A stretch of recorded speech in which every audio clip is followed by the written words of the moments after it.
एक घने जंगल में एक ताकतवर शेर रहता था।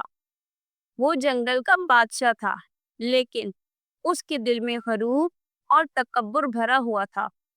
वो समझता था कि जंगल के सब जानवर उसके गुलाम हैं। एक दिन शेर तालाब पर पानी पीने आया। उसी वक्त एक नन्ही सी बकरी भी तालाब पर पानी पीने आई। बकरी डर के मारे एक तरफ खड़ी हो गई। शेर ने गरूर से बकरी को घूरा और कहा, कमजोर बकरी, तुम्हें मेरे साथ पानी पीने की जुर्रत कैसी हुई? क्या तुम्हें मालूम नहीं कि मैं जंगल का बादशाह हूँ? बकरी ने अदब से जवाब दिया, शेर भाई, पानी तो अल्लाह की नेमत है, ये सबके लिए है। आप बादशाह हैं, लेकिन पानी पर सबका हक बराबर है।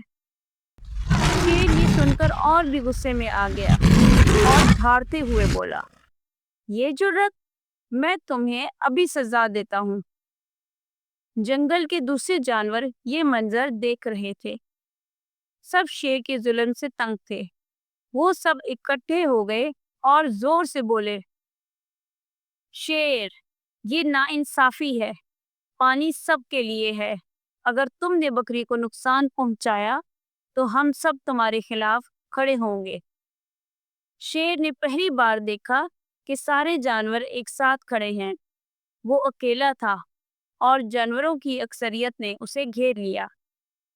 शेर को अंदाजा हो गया कि गरूर और जुल्म के जोर पर ज्यादा देर हुकूमत नहीं की जा सकती। वो शर्मिंदा होकर खामोशी से वहां से चला गया।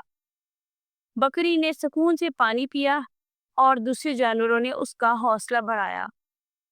इस कहानी से हमें ये सबक मिलता है कि ताकत और गरूर हमेशा नहीं चलते। इत्तेहाद में ताकत है और अल्लाह की नेमतें सबके लिए बराबर हैं। आपकी एक लाइक और सब्सक्राइब हमारे लिए बहुत कीमती है। अगर कहानी अच्छी लगी तो जल्दी से लाइक करो, सबके साथ शेयर करो और घंटी दबाकर चैनल को सब्सक्राइब कर लो ताकि नई कहानियां सबसे पहले आप तक पहुंचे।